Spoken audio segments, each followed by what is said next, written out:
You're watching the KOAM Morning News on Fox 14. Right now it's 7. Theater fans in McDonald County are coming together to put a twist on a Christmas classic, Ty Parks takes us behind the scenes.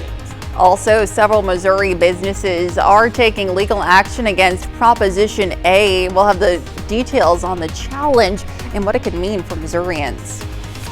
And we've got it looks like a pretty nice start to the day. We've got warmer weather on the way. Pizza's always a great start to the day, honestly. We'll have more on your forecast. Get you out the door coming up. The 4 states' most watched news starts now. Well, good morning and welcome to the KOAM Morning News on Fox 14. I'm Elise Snowy. Hi, Chris Water. It is about 7:01 now on this Thursday, December the 12th. We are 13 days now from Christmas, 98 days from spring, and 3 weeks from today will be the first day of 2025. Lots to keep up with. That's all exciting things happening. Yes, sure. Yes, indeed, and some great Christmas things going on around the area. Absolutely. A classic holiday tale finds inspired new life in Southwest Missouri. The McDonald County Drama Department and Dabbs Greer Theater Society brings Charles Dickens' A Christmas Carol to the stage. KOAM photojournalist Ty Parks takes us inside the production for a closer look at what makes this one different and unique to the region. We smelled it outside the baker's. Oh my, we did, didn't we? We knew it was ours. Because it is so important to find redemption in our life. And this story just exudes that. You know, people can do wrong in their life, but if they change, it changes their life and changes everybody around them. That's why it's really important. Most celebrated alumni is Dabbs Greer. Dabbs Greer's iconic character is Reverend Alden from Little House on the Prairie. Reverend Alden was a real person, so we are doing a trilogy of plays about this character, Reverend Alden. We started in October, and it was Heartache in Waseca. This is actually Christmas in Waseca with Reverend Alden's telling of A Christmas Carol. He has walked slower these last few evenings. I haven't known him to walk with Tiny Tim upon his shoulder. Well, tickets for the full performances scheduled for December 13th through the 15th are $10 each or $5 for bundles of 10 or more. And the proceeds support the ongoing efforts of the McDonald County Performing Arts Program. That's certainly a very unique twist on that play. A lot of excitement going on. That's the thing about the holidays. Yes. We got to keep busy because traditionally it's dreary and cold outside. It's not really been the case here lately, but usually it is, and that's why you gotta keep festive, keep going. And today, definitely festive. Now I know I just said spring is 98 days away, but you're gonna think it's about 98 minutes away with the temperatures we're expecting today. Let's start with a look outside from our camera at downtown Pittsburgh. The sun is beginning to rise, the skies are clear, and there they are. People getting their day underway. Now, we have a warm front. This warm front is playing havoc with temperatures in the area. I'm going to tell you why here in just a moment. MoDOT camera 32nd in range line looking good as well. So here's what's going on. This warm front is unsteady. Okay, and what I mean by that is by noon, you can just barely see the wind shift line. So the warm front is about here, right along the I-70 corridor, or at least immediately south of it, okay? That's at noon. Right now, it's about here. And later this evening, it'll be about here. All right? It's going to be moving, and that's what's going to play havoc with temperatures for the northern third of our viewing area. Southwest winds today, gusting upwards of 30, clouds gradually increasing from the south. Now, see, this is what I'm talking about. Here's 4. See the wind shift line now? It's down here. It's right along the 54 corridor. The warm front begins retreating a little bit. For those of us, though, ahead of it or behind it, however you want to phrase it, we're going to be warm enough that when the clouds settle in, that keeps that warm air trapped. Our temperatures don't fall as quickly. They don't fall as low. But for those of you that are along or north of this front, overnight, it's going to get much colder than your friends to the south. 40 in Joplin right now, 34 in Pittsburgh. Quick look at temperatures. So right now, here's that warm front, almost right on the 54 corridor. So if you're along that corridor, you're in the 20s this morning, whereas majority of your neighbors to the south are in the upper 30s to near 40 degrees. And of course, with the winds, that's making the wind chills much colder in the northern portion of our area. Whereas, yeah, it's still cold down here, but it's not in the teens. It's in the low 30s for some of those wind chills this morning. Highs today, we all should at least make the upper 50s. Some of our southern counties could even make the low 60s. Yeah, it is still December, I promise. We'll have clouds again increasing this evening, and we have increasing rain chances as we head into our Friday. We'll take a look at that, plus the weekend forecast here in just a few more minutes. Elise? All right, Chris, thanks. Well, Pittsburgh police make another arrest in connection with the November murder case. Yesterday's arrest stems from the November 27th murder of 29-year-old Fedora Lee Warren Lomax at a home on South Elm Street in Pittsburgh. Now, officers found Lomax suffering from gunshot wounds inside one of the apartments. He later died at the hospital. Now, shortly after the shooting, officers tracked a suspect to a home on the 300 block of East Park Street. Now, there they found 26-year-old Kevin Huckhill hiding in the attic. Police arrested Huckhill on an outstanding Crawford County felony warrant for failing to appear on a previous drug charge. Now, he's now facing second-degree murder charges, felony interference with law enforcement, and felon in possession of a firearm. And yesterday, police arrested 28-year-old Shannon Marie Roberts, also in the 300 block of East Park Street, for various charges. Now, they include felony interference with law enforcement, obstructing an apprehension, and concealing or tampering with evidence. Authorities are investigating a shooting in Webb City. Investigators say around 5:30 yesterday morning, 2 people with gunshot wounds drove themselves to the Airport Drive neighborhood market. Now, one male victim was grazed by gunfire and a female victim suffered a life-threatening gunshot wound. Now, she's listed in critical condition. The 2 were wounded at a home on the 1300 block of West Austin. Authorities came to the home at around 5:45 and remained there for nearly 3 hours before 4 people came out. Now, all 4 were detained. Both victims have been transported to an area hospital. Missouri business groups have now filed a legal challenge to Missouri's new minimum wage law. Starting January 1st, the minimum wage in Missouri is set to increase to $13.75 an hour, and in 2 years rise to $15. Now, that's because voters approved Proposition A last month. KOM Samantha Walker has more. Voters passed Prop A with more than 57% in support of it. The proposition raises minimum wage to $15 by 2026, with further increases depending on inflation. In addition to that, Missouri businesses will be required to provide 1 hour of paid sick time for every 30 hours worked. That provision will go into effect on May 1st of next year. Groups like Business for a Fair Minimum Wage support the proposition, saying, quote, "Business owners across the state say the minimum wage increase will boost consumer spending and strengthen Missouri's workforce, businesses, and economy. But others, including the Missouri Chamber of Commerce, the Missouri Grocers Association, and the Missouri Restaurant Association, are speaking out against Prop A for financial and legal reasons." In a joint statement, they state the measure will, quote, "increase prices for consumers and impose significant financial burdens on businesses of all types and sizes." These groups have submitted a legal challenge to the Missouri Supreme Court, hoping to get the proposition invalidated. What's invalid? The challenge claims the proposition has misleading language and language that creates prejudice for the amendment. Because of those reasons, they believe the elections of this proposition is invalid. Issue number 1. The Missouri Constitution requires ballot initiatives to contain a single subject. The petition claims Prop A contains 2 unrelated subjects, minimum wage and earned sick leave.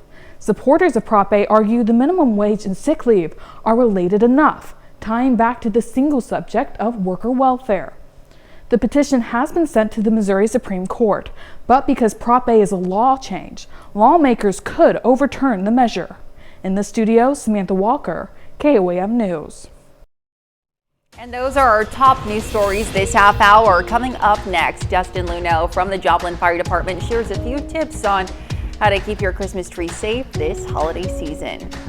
And later, an all-girls robotics team is inspiring the next generation of robotic programmers. You're watching the KOAM Morning News on Fox 14. Welcome back. We have Dustin Luneau from the Joplin Fire Department with us this morning to share a few tips on keeping your home safe this holiday season from your Christmas tree. Good morning and welcome to you. Happy to have you as always. So lots of people putting up their Christmas tree already. Christmas is almost here, but they can be dangerous if you don't take proper precautions. Right, and we're talking about real trees, not fake trees. Yes. And the biggest thing is when you have a real Christmas tree is just to keep it watered. That is the most basic thing that you can do to keep the tree. That moisture in that tree will drastically affect the outcome should there be a fire event. So be sure you're using, properly UL listed lights. Don't use lights that have cracked cords. Sure. Keep the tree at least 3 feet away from any type of heat source, like your fireplace or candles or something like that. And don't leave your Christmas trees, don't leave the lights on when you're gone. Right, just when you're at home. I know they're very pretty, they're very nice. Don't leave them on all night. Be sure that you turn them off. We want you to stay safe. We want you to have a safe Christmas. And the very, very last thing we want something happen is, something over the holidays. It's very devastating. Certainly, yeah. And so talk to me a little bit about, in the Joplin area specifically, do you see a lot of Christmas tree fires over the years, or what is common when you see those fires as well?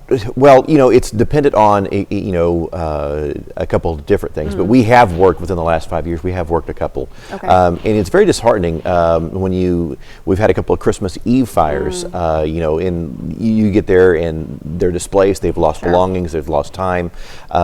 Fortunately, we've never had any type of injury associated with that. But yeah, we don't want that to happen over the holiday season. Absolutely not. And when Christmas is over, are there any tips that you can give for folks at home who do have a real tree for properly disposing their tree and making sure that there's no fire risks for that as well? The biggest thing is to store it outside and away from the house, because if you've ever seen how brittle and dry they can get, and especially with the video provided by the NFPA, they become almost explosive in nature. Within 15 seconds, that room was consumed. So yeah, just be sure that you store it outside away from the house, and depending on where you live, there'll be a recycling or a drop-off program associated with that, and just follow those directions. Absolutely. Well, Dustin, thank you so much for being with us this morning. Happy to have you, and we'll of course have those safety tips later on this morning on our website, KOAMNewsNow.com. Stick around, we'll be right back with more.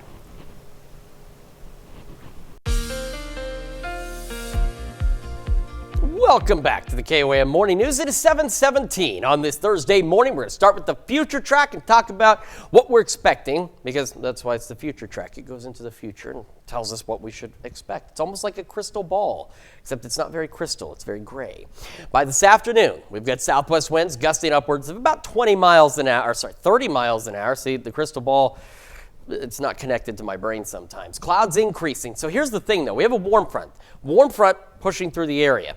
By this afternoon, it is just south of the I-70 corridor. But watch those wind arrows.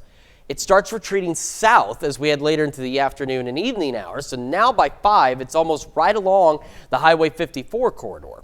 And the reason this is important is because it is going to cause a pretty big difference in temperatures from here to everyone else. Clouds will continue to increase. Now it's south of the warm front. We're going to get that warm air trapped in here under those clouds that will slow down our temperature decrease tonight and keep most of us, I think, into the low 40s. But see, now look at the wind arrows.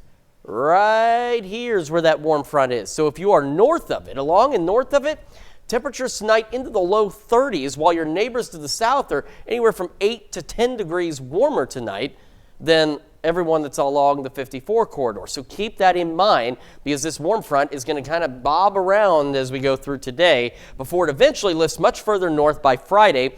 We're going to be warm. We're going to be windy, south winds gusting upwards of 30 again. We'll have isolated showers, maybe a rumble of thunder through the day Friday. Not much going on initially on Friday, at least not at this point. It'll be late Friday night into early Saturday morning that we start to get an organized batch of showers and thunderstorms across the area. Nothing severe, and thankfully, even though it's going to be a chilly rain for some of us, it's going to be rain. We're not going to be cold enough for this to turn into anything other than rain. And that'll continue into the first half of our Saturday. By 9, it's starting to kind of wind down a bit. And by noon, we should be pretty well done with showers and or thunderstorms. But we'll still be with mostly cloudy skies before they'll eventually clear late in the day Saturday. And take a look at these temperatures by Saturday at 5 o'clock. Upper 50s, low to mid 60s out there. It's going to be warm. Then we got more rain chances after that. Quick look at temperatures. Skies are clear for now. 40 in Joplin. Does feel like 31 because that south breeze, you can see the trees. Gusts are already blowing upwards of 16. Here's where that the warm front is, right here, almost now right along the 54 corridor again. So right along it, it's colder. You're in the low to mid 20s in most cases. And you get south, we're going upper 30s to near 40 degrees if you're south of that front. But the feels like temperature, you factor in the wind, of course, it's colder. Wind chills where it's colder out there. 17 Iola, 18 Yates Center, 19 Stockton. But you go further south, yeah, it still feels cold, but not as cold out there as we're in the 30s for those wind chills. 39 to start, clear skies, 51 by 11 o'clock this morning. We should all make the upper 50s out there, and then most of us down to low 40s tonight, but some low 30s possible in our northern counties. 50s, 60s as we head into the weekend. More showers, maybe a rumble of thunder or two Sunday night into Monday. Cold front arrives a day early. Yesterday it was showing up on Wednesday, now it's showing up on Tuesday. But either way, it gets here, drops our temperatures back into the 40s for most of next week. That's a check of your forecast. We're back with more right after this. Well,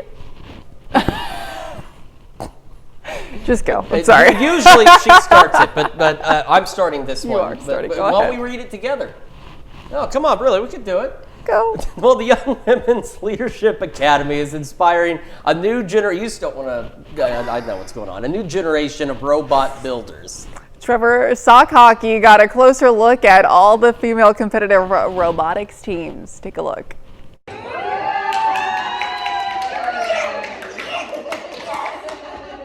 What could cause a young student so much joy? Robotics, duh. Do it with a start moving forward and do it for time, or we can do ticks. At Fort Worth Public Library branches, 4th through 8th graders are learning to code and build robots with the help of the Young Women's Leadership Academy.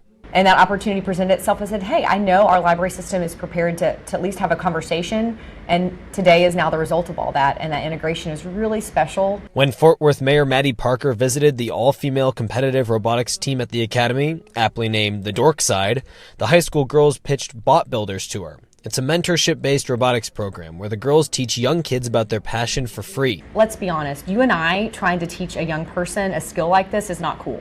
But to have near peers as mentors is truly phenomenal. These young women can connect on a level that it's really something you and I couldn't do. I know our librarians feel the same way. Even if they have that same skill set, it's just different to have a student teaching other young people. Mayor Parker connected the team to the Fort Worth Public Library. Today, the group of 4 is attempting to create and code a Lego-esque robot that can push a windmill to release canisters. Truthfully, for us, it's a win because this is a real way for our library to show value to the community and also integrate in education in such a meaningful way. And these students are telling that story for us. The 2 boys' moms watch their sons learn. It's subjects they never touched when they were in school. I'm so excited about it. I think that it will help his future. It is truly inspirational to see these young women leading the way. I don't know what you were doing in middle school and high school, but we were not doing that, I promise you. Junior Isla Avila helped with building the bot. And Junior Annika Grunberg made sure the measurements were accurate. And we're off.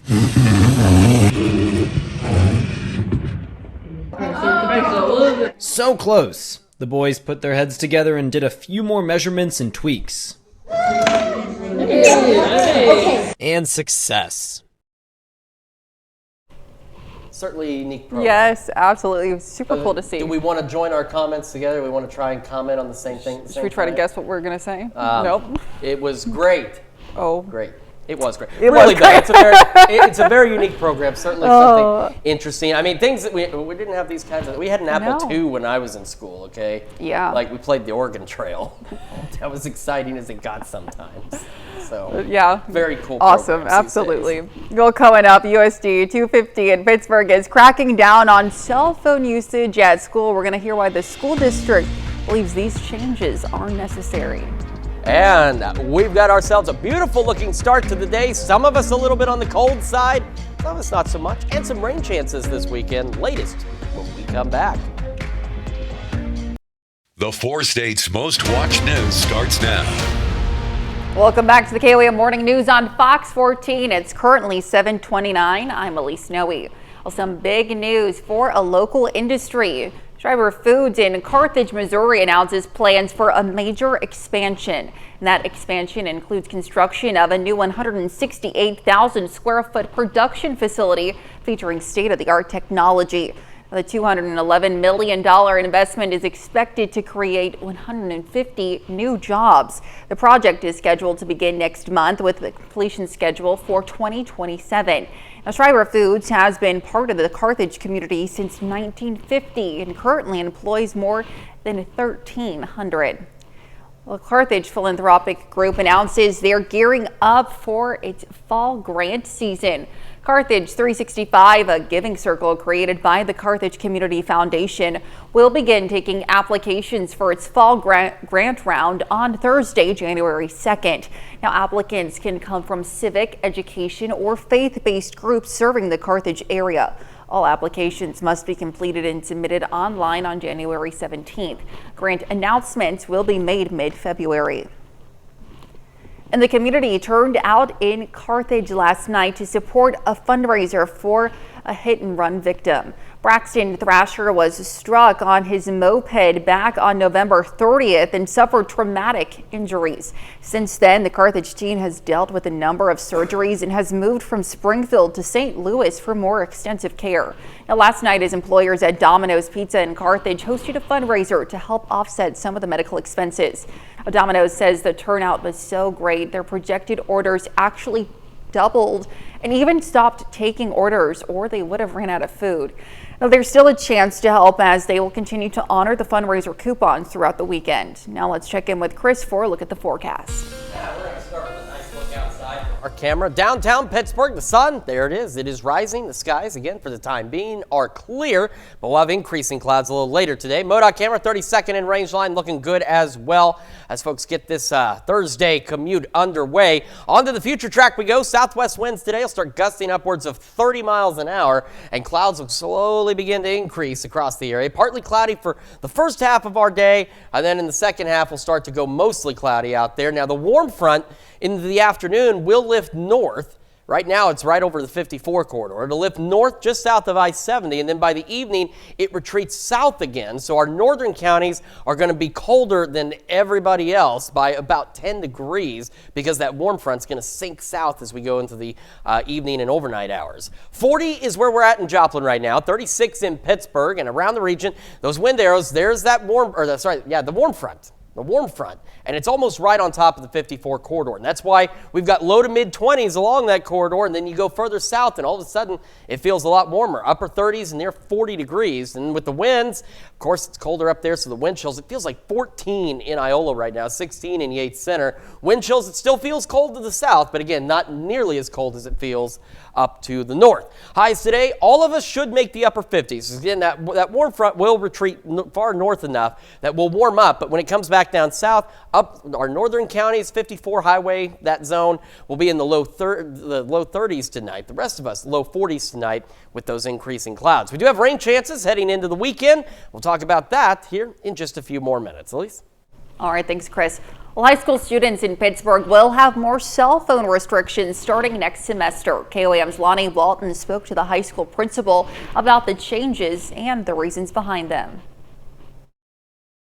Cell phones are a distraction to the learning environment. Chris Krotz is the assistant principal at Pittsburgh High School. He says there's no reason a student should ever be on their cell phones during class. His main source of information comes from those with first-hand experience, the teachers. Some of our teachers that have had more of a strict cell phone policy have noticed major differences in our engagement pieces in the classroom. The already existing rule is that cell phones are not to be seen or used during class time. That includes in the hallways or in bathrooms. Phones can be on, but have to be in silent mode. But now it has to be in airplane mode. And if students are going to use headphones, they have to have a cord and can't be plugged into a phone. And one argument heard from parents to allow phones in the school is safety. What if there's a dangerous situation like an active shooter? I actually feel like we have very good, strong policies there that we train and do year round, and none of those policies have anything or any need for students to have their cell phone. And as far as video evidence of a situation, Actually have a very good camera system throughout our school that we use quite regularly. in case of an emergency, parents are required to contact the school to deliver a message. The student can then get permission to call the parent back. And I asked about parents' opposition to the rule, but he says there really isn't any. Not really. Not really opposition, more of just as we've kind of developed this plan, there's been good conversations that have helped to kind of mold it. Crotch says it's all there to help make our students better succeed. It helps to free our kids from constant social media and notifications and all that. Reporting in Pittsburgh, I'm Lonnie Walton, KOAM News. Now, Crowd says the policy is only bell to bell, and students are allowed to use their phones during breaks and on school buses as long as they follow all school policies. And that's a look at our top news stories coming up this half hour on the KOAM Morning News. One marathon runner is not allowing his condition to stop him from completing his dreams. In Consumer Watch this morning, the Justice Department challenges a potential delay on banning TikTok in the U.S. The DOJ is calling on an appeals court to reject an emergency filing from TikTok and its parent company, ByteDance, to temporarily block a law that could lead to a ban of the platform in the country. The Justice Department says the law should not be delayed because the social media app continues to be a threat against national security under Chinese control. Well, a record number of Americans could be closing out the year with plans to travel. AAA projects more than 119.3 million people will travel at least 50 miles between December 21st and January 1st. Now, transportation data company INRIX says the least amount of congestion on the roads will likely be on Christmas and New Year's Day. Now, while the holiday weekend is likely will be the worst. The latest update on inflation showed no progress. The consumer price index rose 2.7% in the year ending in November. The CPI was up 0.3% from October. The Fed is working to get inflation down to 2%. With the Russian invasion in Ukraine dragging closer to the 3-year mark, the conflict continues having great impacts on global agriculture. Now, to try and relieve the issue, United Nations teams are desperately trying to remove landmines from fields. Fox News correspondent Chanley Painter takes a closer look at the progress and hope for the future. The war in Ukraine may be worlds apart for many people, but the ongoing Russian invasion continues having dramatic consequences on a global scale. That's according to United Nations officials trying to bring Ukraine's grain production back to pre-war levels. The U.S. Department of Agriculture lists Ukraine as one of the world's top suppliers of corn, wheat, and sunflower seeds. But much of the farming has been interrupted as Russian troops seek wider land grabs. But in order for Ukrainian farmers to be able to plant, there must be peace in their fields. To achieve this, the UN's Food and Agriculture Organization is working to clear landmines and other war debris. We have one field of 24 hectares in Luzi area. As of today, we have cleared 15 hectares of 24. It's a dangerous task, especially with many fields close to the front lines. The UN says about 400 people have been killed and more than 900 have been wounded from landmines and other munitions since the war began in 2022. I'm very impressed by the capacity of Ukrainian agriculture to respond to a very difficult crisis situation. UN teams map fields with satellite technology before technical experts survey the land. Crews are also busy assessing the health of the soil. Prior to Russia's invasion, Ukraine was exporting 6 million tons of grains per month. That's enough to feed 400 million people globally. I'm Chanley Painter, Fox News. And those are our top consumer stories. Let's take a look at the market prices before the opening bell.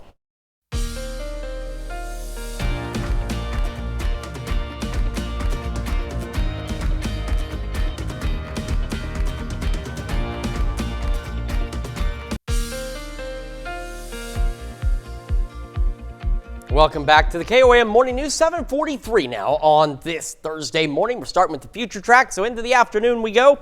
Gusty southwest winds push at about 30 miles an hour. Warm front will be just south of the I-70 corridor. Now, the reason that its placement is important is because it's going to kind of bob from north to south through today and into tonight, which is going to have an impact, a pretty significant impact, honestly, on temperatures in the northern third of our viewing area.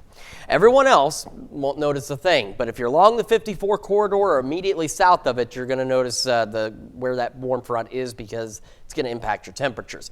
Clouds will begin to increase as we head into the afternoon, going partly cloudy initially and then eventually mostly cloudy. And here's where it becomes a thing. The warm front now is almost right on top of the 54 corridor by about 5 o'clock. So along and north of that point, you're a little cooler. Upper 40s, right around 50 by 5, where points south, low mid 50s, and of course even further south into the upper 50s still. Now, the warm front rather, actually retreats just a little further south tonight, and because of that, right along it, and immediately south and, of course, north of it, you're going to be almost 10 degrees cooler than some of your neighbors. You fall back into the low 30s tonight, where everybody else will very likely be in the low 40s with the cloudy skies as we start off on Friday. Now, on Friday, that warm front will be pushed back up to the north, and that's where it's going to stay for the rest of this whole situation. But for today, it's going to just be kind of all over the place up there. We'll have a few isolated to widely scattered showers through the day on Friday. Not much going on initially, and then as we go late into Friday, we'll have showers and thunderstorms begin to increase across the area overnight into Saturday morning. No severe weather is expected, and even though for some of us, as you can see, it's going to be a bit of a cold rain, it will not be cold enough that this will be anything except rain, which is good news.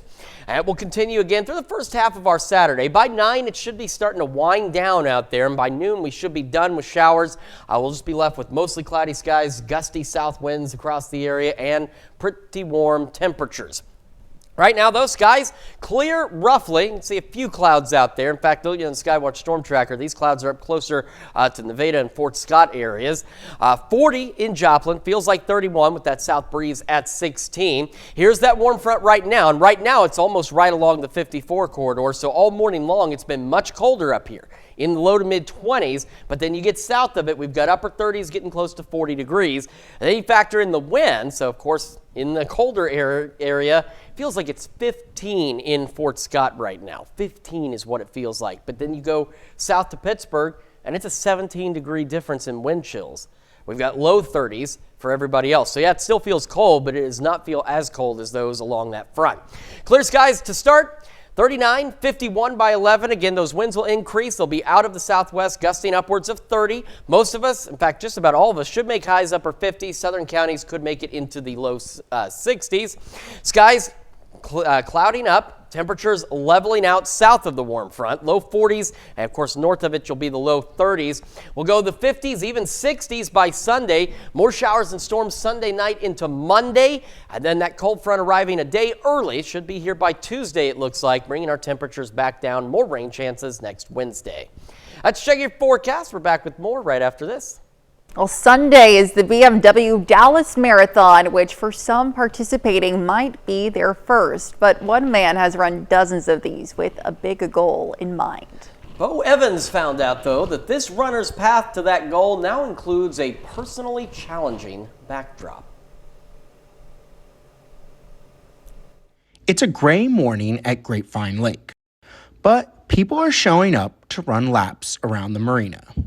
That includes Troy Pruitt. He is a determined person. Troy is in training for the BMW Dallas Marathon. It will be his 97th marathon. His goal is to finish 100. There's just one catch. The beginning, it was tough. Like, you get the diagnosis and life is over. In 2021, Troy started to lose the use of his legs, then his speech. He was finally diagnosed with ALS last year. It was devastating. We had only been married not quite 10 years when he was diagnosed. At first, the diagnosis crushed them, but after a while, Laura says Troy got back to what brought them together, running. He had already set the goal of 100 marathons before his diagnosis.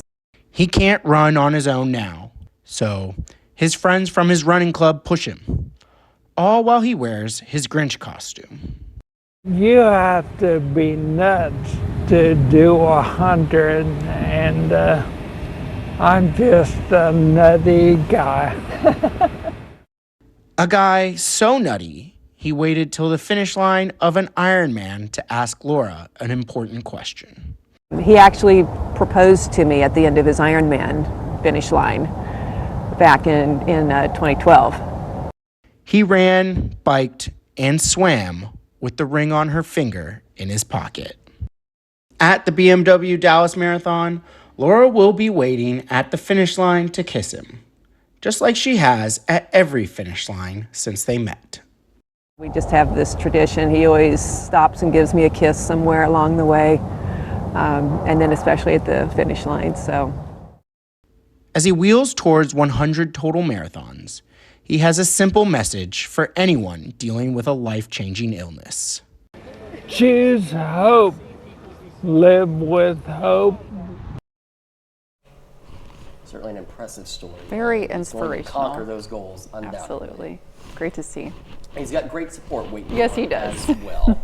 Well, we've got warmer temperatures waiting for us. We've got spring officially about 98 days away, but it is going to be about 98 minutes away at this point. It's going to warm up. Quick look at the future track as we head into the afternoon. That warm front will lift just south of I-70, and that should allow the majority of us to make it into the upper 50s, maybe even some low 60s across parts of northeastern Oklahoma. Then by the evening, that warm front begins to turn back south a little. And so the reason that's important is because if you are basically along or immediately south of the 54 corridor and points north, you're going to be about 10 degrees colder than your neighbors, as you'll be into the low 30s tonight, everyone else into the low 40s. Now, as we head through our Friday, some isolated, widely scattered showers, maybe a thunderstorm or two will be out there, but better chances will come late Friday into early Saturday with a few more scattered showers and storms. No severe weather and no winter weather, and this will continue through about the first half of our Saturday before the rain lets up. We'll be left with mostly cloudy skies, and those will eventually clear out as we head later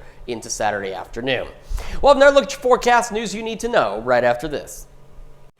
And here's a check of today's top headlines, the news you need to know before you head out the door. Pittsburgh police make another arrest in connection with a November murder case. 28-year-old Shannon Marie Roberts has been arrested for various charges, including felony interference with law enforcement, obstructing an apprehension, and concealing or tampering with evidence. Investigators say 2 people with gunshot wounds drove themselves to the Airport Drive neighborhood market early yesterday morning. One male victim was grazed by gunfire and a female victim suffered a life-threatening gunshot wound. Now authorities went to a home on the 1300 block of West Austin where 4 people were detained. And Schreiber Foods in Carthage, Missouri announces plans for a major expansion. That expansion includes the construction of a new 168,000 square foot production facility featuring state-of-the-art technology, as well as creating 150 new jobs. The project is scheduled to begin next month with completion scheduled for 2027. Now we've got ourselves a warm day out there, upper 50s, maybe even some low 60s, clouds increasing, winds out of the southwest gusting upwards of 30 miles an hour. Clouds continue to increase, going mostly cloudy. Now for most of us, that slows down the temperature drop. We should be in the low 40s, but really along the 54 corridor, probably going to be back down into the low 30s. Southeast winds 5 to 10 because the cold front's going to come back south a little. Tomorrow it lifts back north. A few isolated showers, maybe a rumble of thunder throughout the day Friday. Better chances Friday night into Saturday. Then that clears out. Mid-60s possible by Sunday. A few more showers and storms Sunday night into Monday. Cold front gets here Tuesday. Cools us back down the second half of next week. Alrighty. Well, these Santas don't need sleighs because they have something better. Now, for these Santas, Harley-Davidson motorcycles are the more comfortable way to commute on a German Autobahn. Every year, enthusiasts of the riding Santas distribute gifts to children around their community in the Südpfalz region of southwestern Germany to raise funds for those in need. This year, the Sterntaler Children's Hospice. The event is celebrating its 10th anniversary this year. You know, I'm sure that Santa himself would probably enjoy it. And now, if only they could make a Harley fly. You know what? Forget I think the those reindeer. elves should get on it. I think they should. They need to be on it. Well, thank you so much for letting us put the good in your morning. We're back with more news and weather today at noon. Have a great rest of your morning.